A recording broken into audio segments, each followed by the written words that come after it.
ঈদ উদযাপনে বাড়ি ফিরেছে মানুষ। এতে রাজধানীর ঢাকার আশপাশের সড়ক ও মহাসড়কগুলোতে বেড়েছে যাত্রী ও গাড়ির চাপ। গাজীপুরের চন্দ্রা পয়েন্টে গাড়ির চাপ থাকায় কিছুটা ধীর গতিতে চলছে গাড়ি। এদিকে ঢাকা টাঙ্গাইল যমুনা সেতু মহাসড়কে স্বাভাবিক রয়েছে যান চলাচল। জেলা প্রতিনিধিদের পাঠানো তথ্য ও ছবিতে নাজমুল ইহসানের ডেস্ক রিপোর্ট।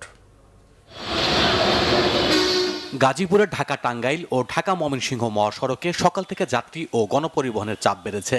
যানজট না থাকলেও সড়কে ধীর গতিতে চলছে যানবাহন।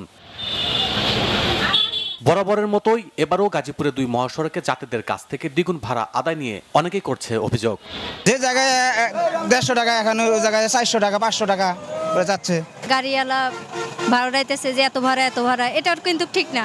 সরকার এটা দেখুক। এখন আমরা আধা ঘন্টা ধরে দাঁড়া আছি, ভাড়া একটু বেশি চাচ্ছে, ডাবল চাচ্ছে ভাড়া আর কি। ভাড়া তো ভাই বেশি চাচ্ছে, পুলিশ তো 60 টাকা আছে, পুলিশ তো কিছু কয় না। এদিকে ঢাকা টাঙ্গাইল যমুনা সেতু মহাসড়কে যান চলাচল স্বাভাবিক থাকলেও ধীর গতিতে চলছে যানবাহন। মঙ্গলবার রাতে একটি গাড়ির ইঞ্জিন বিকল হলে এলাঙ্গা থেকে সেতু পূর্ব পার পর্যন্ত 13.5 কিলোমিটার এলাকা জুড়ে সৃষ্টি হয় যানজটের। আমি টাঙ্গাইল থেকে ঢাকা গাইবান্ধায় যাচ্ছি, বাট আমি ঢাকার ভাড়া মানে ঢাকা থেকে গাইবান্ধার যে ভাড়া আমি সেটাই পেমেন্ট দিচ্ছি, মানে নিশ্চয়তা পাওয়ার জন্য, গাড়ির টিকিটটা কনফার্ম করার জন্য বা গাড়ির সিট পাওয়ার জন্য ফ্যামিলি নিয়ে যাচ্ছি। অন্যদিকে যানবাহনের চাপ বাড়ছে সিরাজগঞ্জের যমুনা সেতু পশ্চিম সংযোগ মহাসড়কেও। উত্তর ও দক্ষিণাঞ্চলের 22 জেলার মানুষ চলাচল করে এই মহাসড়ক দিয়ে। গণপরিবহনের পাশাপাশি ব্যক্তিগত যানবাহন, মোটরসাইকেল ও ট্রাক পিকআপ ভ্যানে করে আনন্দে বাড়ি ফিরছেন ঘরমুখ মানুষ।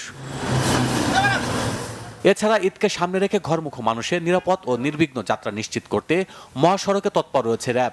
নারায়ণগঞ্জের ঢাকা চট্টগ্রাম ও ঢাকা সিলেট মহাসড়কের গুরুত্বপূর্ণ পয়েন্টগুলোতে জোরদার করা হয়েছে টহল ও চেকপোস্ট কার্যক্রম।